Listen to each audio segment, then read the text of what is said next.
This is Transit Unplugged. I'm Paul Comfort. Great to be with you on another edition of the world's leading transit executive podcast, heard in 100 countries around the world and now ranked among the top 200 podcasts in the world by Chartable. Thank you for being with us again this week on Transit Unplugged In-depth. On today's episode, I talked to Steve Poftak. He's the General Manager and Chief Executive Officer of the MBTA, the Massachusetts Bay Transportation Authority, in Boston, Massachusetts. I spoke to him here after both of us had speaking engagements at the Smart Transit Conference, and I talked to him about all the things happening at the MBTA. Massive capital investments happening in the service. They used the opportunity of the COVID light ridership to do some big state of good repair projects and shut down some lines a little longer than normal. We talked about what they're doing to shore up the employee base. They have 1,000 vacancies at the MBTA, 300 of which are bus driver positions. We also talked about changing the model of commuter rail. MBTA is one of the largest commuter rail services in the nation, operated by Keolis, and they've changed it now away from just commuter rail to what they're calling regional rail, with more midday service. And they're seeing even weekend service now higher than it was pre-pandemic. It's a great model for the rest of the country. They've also got a bus network redesign going on, and they're buying ads at the fuel pump, encouraging people, hey, get on the bus. Great stuff happening here in Boston at the MBTA with Steve Poftak, General Manager, on today's episode of Transit Unplugged In-depth. Today I'm excited to be in Boston and talking to Steve Poftak, the General Manager and CEO of MBTA, the Massachusetts Bay Transportation Authority, the transit agency here in Boston. Steve, thanks so much for being on the show. Thanks for having me. I appreciate it. Yeah. You just spoke. We're here at the Smart Transit Conference, and I was very intrigued by all the things you said, and I can't wait to dig in. Sounds good. We're doing a lot of fun, interesting stuff here. We're watching people come back to the system. We're serving the people who've been here the whole time. So, yeah, happy to explain. That's great. So tell us a little bit let's talk about MBTA itself, maybe the history, what it is, all that stuff, and then I want to talk about your history. So tell us some about the agency. Sure. MBTA, depending on who's doing the counting, is the fourth or fifth largest transit agency in North America. We've got light rail, heavy rail, commuter rail, at least that's how we think of the three distinctions, right. Paratransit, bus, what am I missing? Ferries, and I think that's it. Yeah, that's great. I think you might be the most multimodal system in the country. We do. Yeah. No interest in expanding beyond. So the gondola industry can save their money. Yeah. Or what do they have in Pittsburgh going up the hill? What do they call that? I believe that's funicular. Yeah, something like that. Yeah. No, I think we're good. Okay. And then tell us about yourself, son, your background. You've been CEO now for over 3 years here, but by all reports doing an amazing job.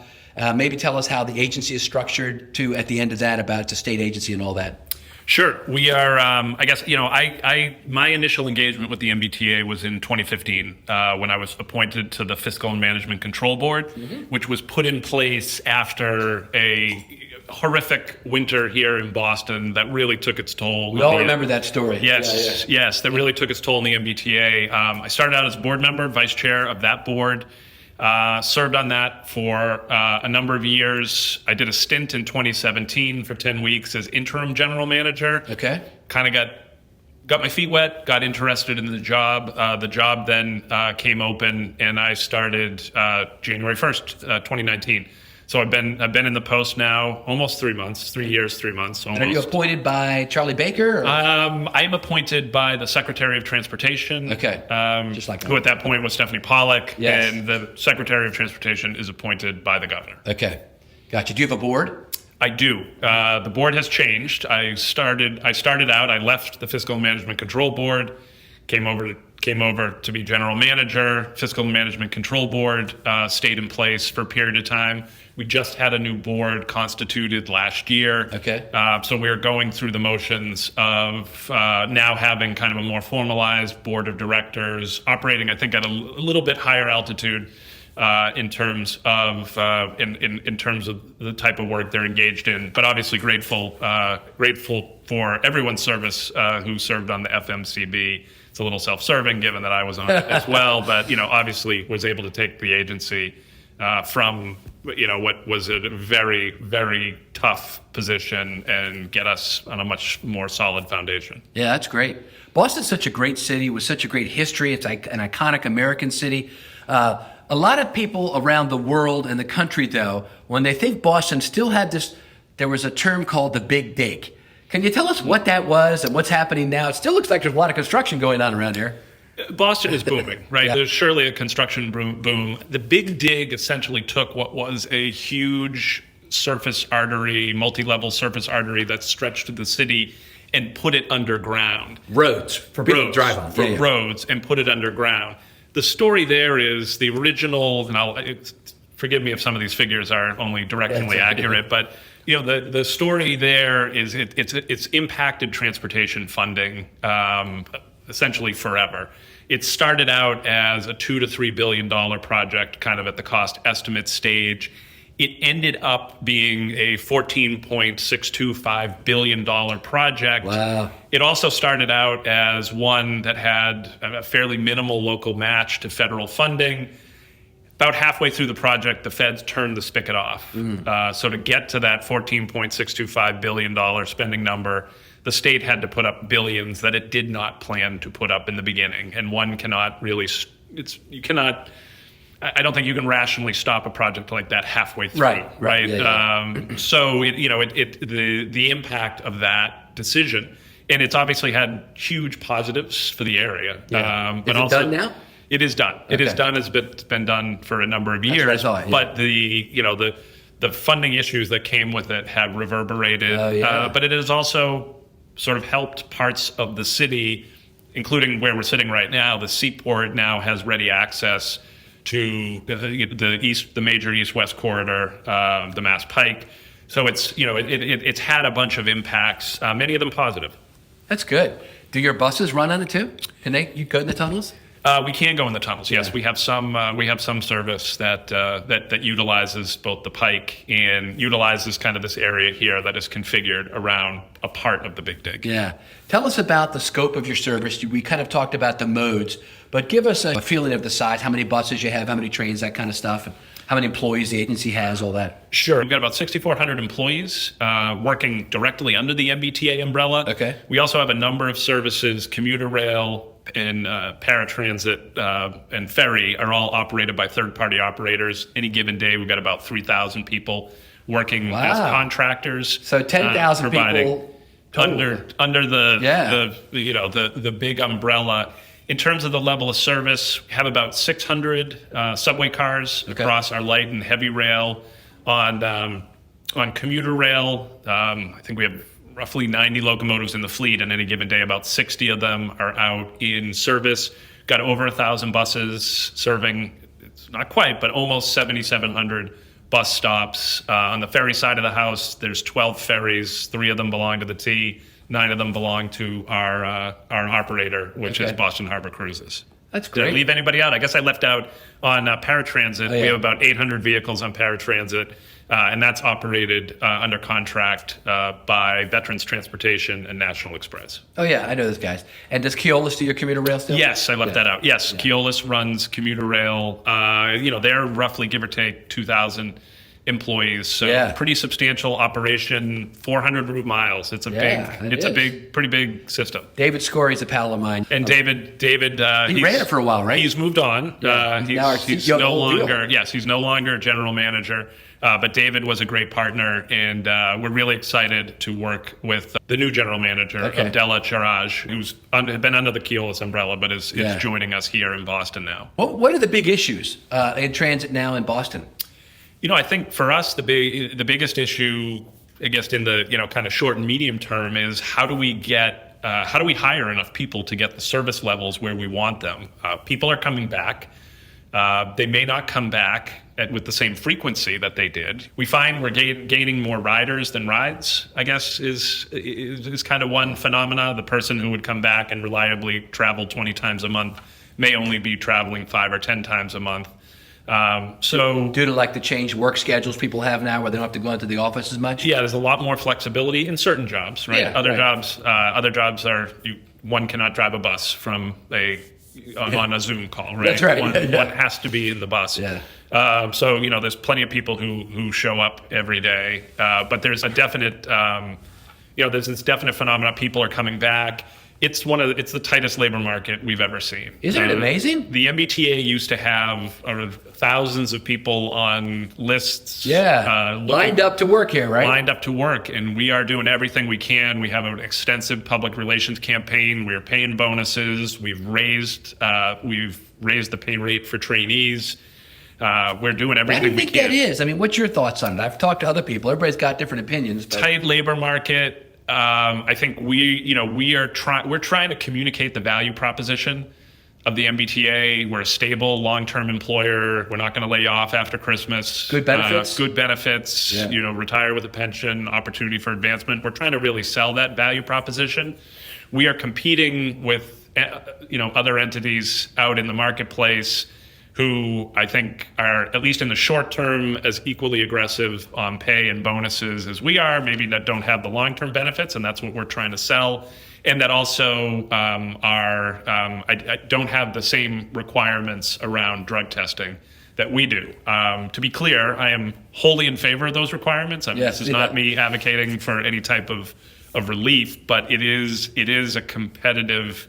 There's a differentiation competitively, particularly in a state where there's a level of marijuana is by and large legal. Yeah. Well, I was going to mention that some people are advocating in our industry that we should at least remove marijuana possession convictions as a bar to working for trans. I won't ask you a position on that, but that, kind of like just a reality thing, that's where we're at now. And a lot of states are actually, I think in Maryland where I'm at, people have introduced bills to expunge that from people's records, so it can't be used against them. Yeah. So, interesting. So that's a hot topic. You said in the speech in there you could use 1,000 people right now, right? That's right, and 300 of those are bus drivers. Okay. And in fact, we have budgeted and planned for a complete redesign of the network to add lots of high frequency service to get to that. Yes. To get to that goal. I mean, it's very practical, right? To get to that goal, we need people to drive the buses. Yeah. And it's not, at least in the short and medium term, it's not about funding, it's not about equipment, it's about drivers. Yeah. So I want to talk to you for a minute about commuter rail. So you have, one of the nation's biggest and most well-known commuter rail systems, and you were telling me that you've kind of shifted. You were telling the crowd in there, you shifted away from being really a commuter rail to more like a regional rail, and you've seen ridership go up on weekends. 7 of your 14 routes have more people riding now than they did pre-pandemic. I mean, that's awesome, Steve.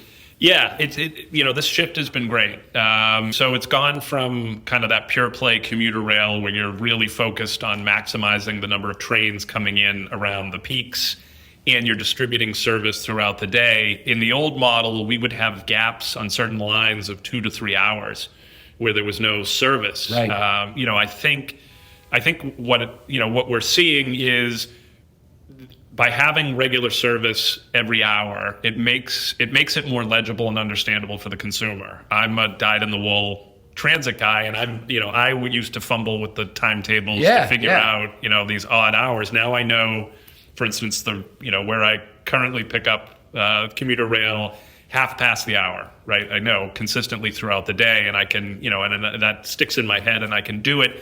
It also, I think, tracks with different commuting patterns. People are not necessarily working 9 to 5. In some jobs, particularly jobs that the passenger base for commuter rail has I'd say a large proportion of, people may be using the office as a location, just as they use their home as a location. They may be coming in from meetings from 10 to 2, or they may be coming in from 7 to 3, and then they go home and they work from 4 to 6 at home.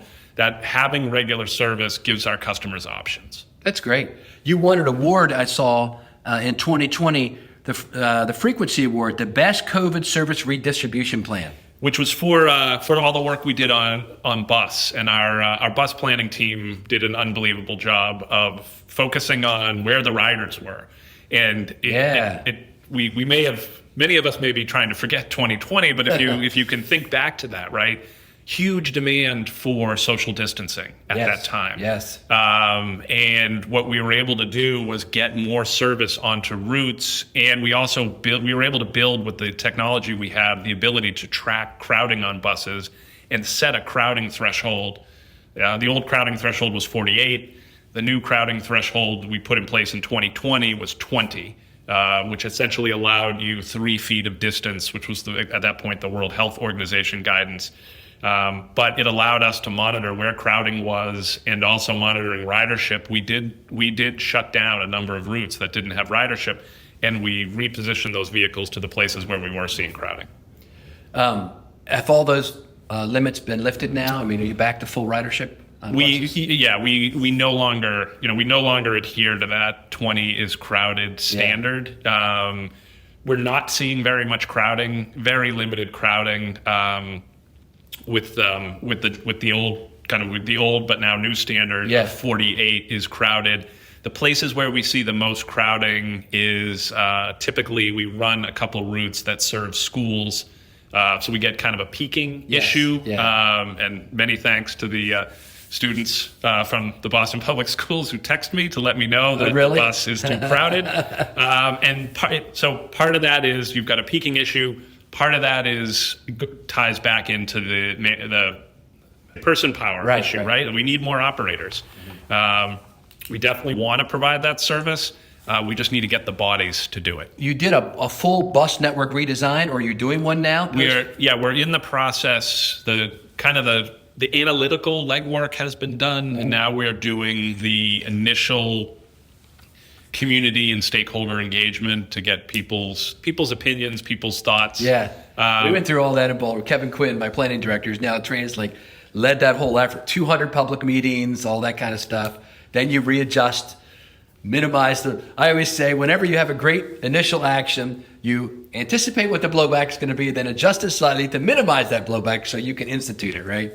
Yeah, I mean, and we're in that adjustment process, and I think that's something we're open to, right? Yeah, I don't think we've ever put forward that we know everything, and our customers and frankly our operators also share with us a great deal of insight about, you should be thinking of this, not that. This is the travel pattern I see. So the game plan is to have that. When do you think? It's going to roll out in phases over the next couple of years. We're going to start. We're going to start kind of making changes on a quarterly basis. Hopefully starting next calendar year. Okay. But so just to soothe people who may be listening, there's no big changes right now. There's no moment where you wake up on Monday and everything is different. That's what we did. That's what Houston did, and a lot of other cities. We call it rip the Band-Aid off overnight. It's a big change, man. I'll be interested to see how that works as opposed to this other approach. Going back to the buses again, you've, like airlines and like many transit agencies, you've improved your air circulation on the buses through all this, your cleaning procedures. Tell us a little about that. And, all these Imperial College studies coming out of Great Britain and other places showed that people are not getting COVID on buses or on trains. It's just not happening. And so it's maybe one of the safest places to be, actually. Can you talk to us about that, what you're doing and what your results have been? Sure, and I think you point to one of the more frustrating aspects of COVID is, for whatever reason, there was a great deal of fear, and I think our friends in the media were not always helpful. I always cringed when I would see an article on COVID and there would be a picture of a bus, and I would always that's the example. Right? The bus has there's no mention of bus in the story itself. For some reason, whoever is picking the stock photos picked that. Not helpful to our industry, clearly. Right. We instituted cleaning procedures where we had buses disinfecting, buses disinfected and cleaned, making sure people understood the distinction between the two on a daily basis. When we were at the height of it, we actually had buses being cleaned when they laid over midday. Right. We also we brought in fogging. Really? We would do fogging every 2 weeks. I know other places worked with UV lamps. We tested UV lamps. We tested fogging. We decided to go with fogging. We did rear door boarding for a while. I think until we kind of had the confidence that the public health data was there that we could begin to do front door boarding. We installed dividers for all of our operators on light rail and bus. All the other vehicles have separated cabs, so we were able to build dividers so that they had separated cabs. Obviously we still have the mask mandate in place, but one would expect, barring any changes, that at some point that goes away. Yeah. But I mean, as you said, I think the evidence suggests transit was not a factor in the spread of COVID, and I think that's globally, right? Places with widely varying vaccination rates, widely varying mask regimes and public health regimes. There's really no evidence that there's been any significant spread through transit. Yeah. So I think things are looking up. Let's shift our views now to the future of what's happening here. I want to ask you about a few things. One is your significant capital investment that you've been doing. I think that's awesome, Steve. Tell us about that and what the game plan is. Sure. We have been able to ramp up our capacity to deliver capital programs.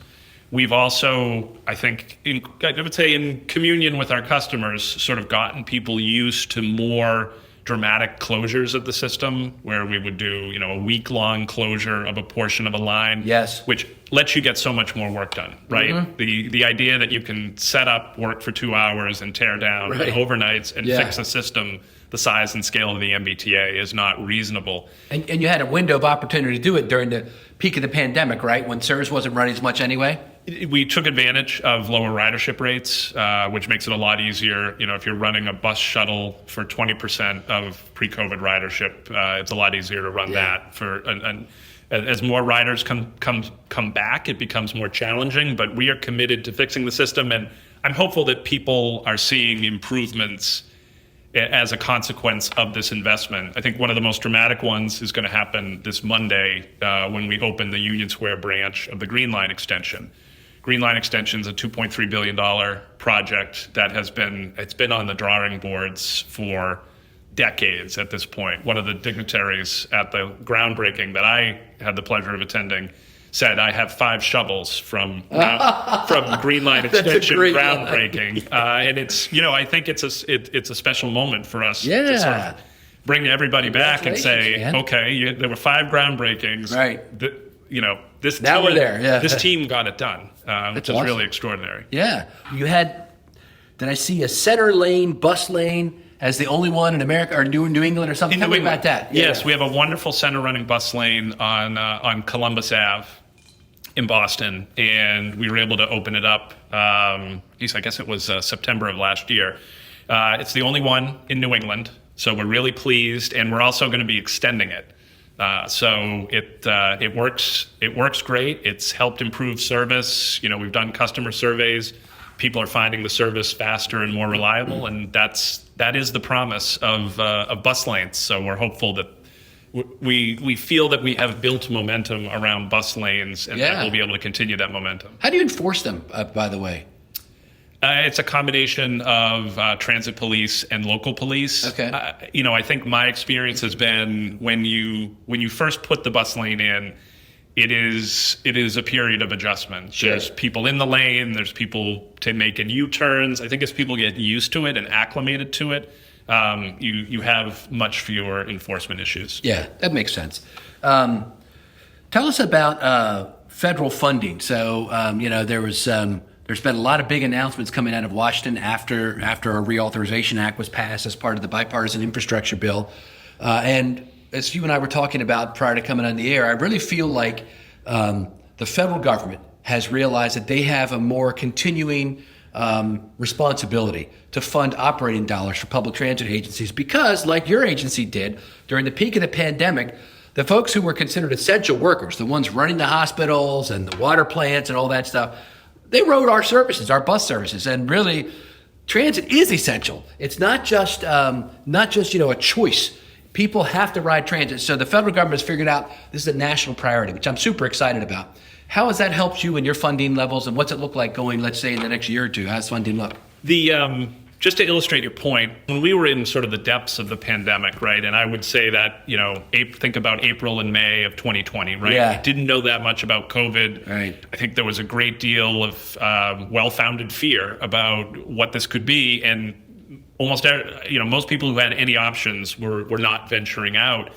We were getting over 1,000 senior taps a day, right? And those are people, if you think about the seniors in your life and how they conducted themselves during that period of time, these are people who needed to be out, right? Yeah, They're going to grocery stores and healthcare and and family, right? They are truly among the most transit dependent. So I think it amplifies your point. In terms of federal funding, we have gotten almost $2 billion in operating support. That is enough, barring any unforeseen extraordinary expenditures, that is enough to get us at least through the next fiscal year and somewhere into fiscal year 24. Okay. And then I think we have to have a discussion. First of all, we'll know a lot more about ridership levels then, right? Because right now we're guessing. They're educated guesses, but we're guessing what we have some solid projections, but they're only projections. So we'll know a lot more about what ridership levels will look like.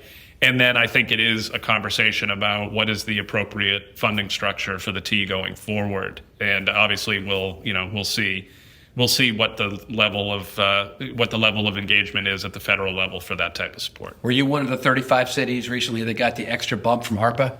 We did not qualify for the extra bump from ARPA, but I am pleased. We just got $5 million for work on one of our bus facilities. Oh, that's good. And we're going to actively, everyone is sort of scanning their emails constantly for the NOFOs from FTA. We really want to compete. We think we're well positioned. We've tried to think strategically about making sure that we have projects at different stages in the life cycle for these competitive programs. Mm-hmm. So we really want to compete for that. On the commuter rail side, you'd mentioned in your speech that you're moving to put in gates now at a lot of your commuter train hubs. That's pretty unique. Tell us about that.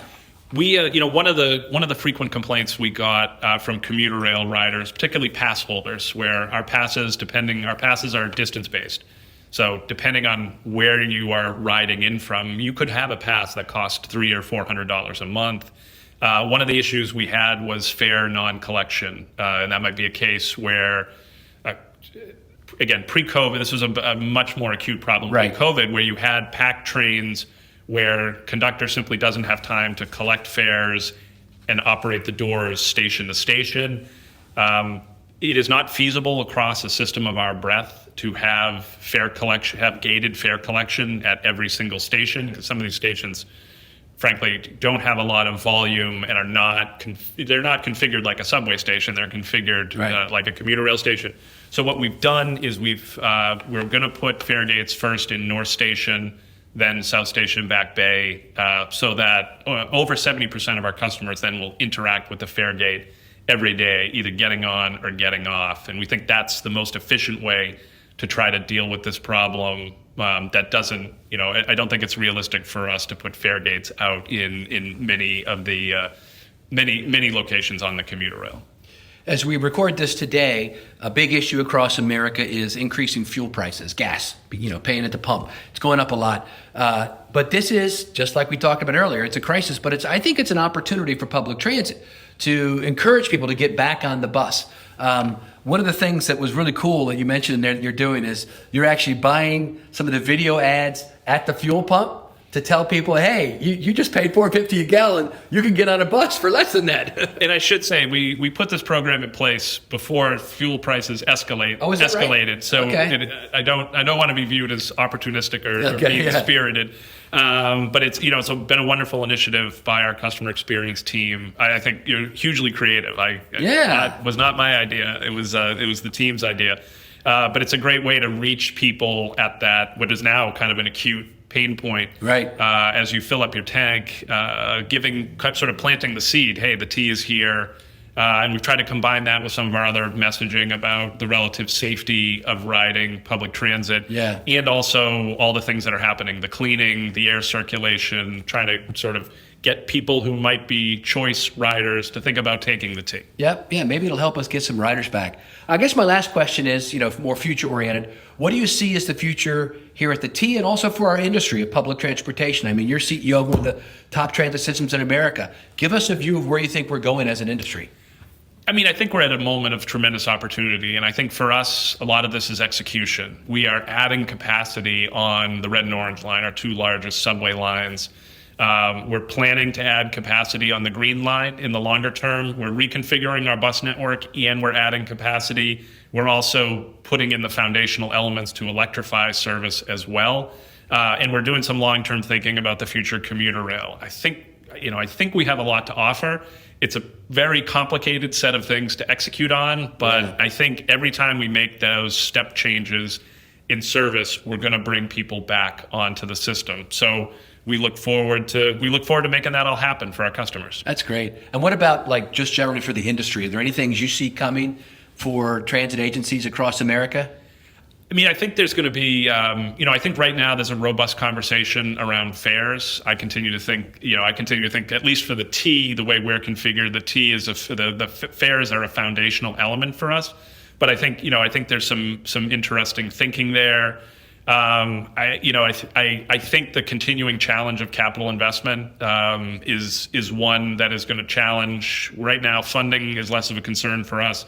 And it's more about actually being able to get the work done while providing the transportation that people want.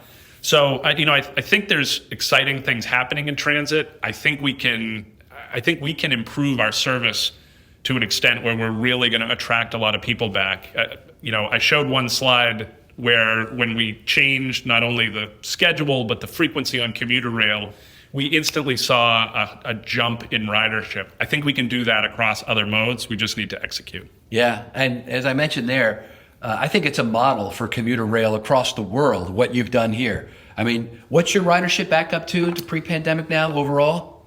Ridership, well, we hit a peak of about 57,000, and then Omicron hit. Oh, right. We're now probably 35, 40,000, but the slope of the line is up. People are clearly coming back.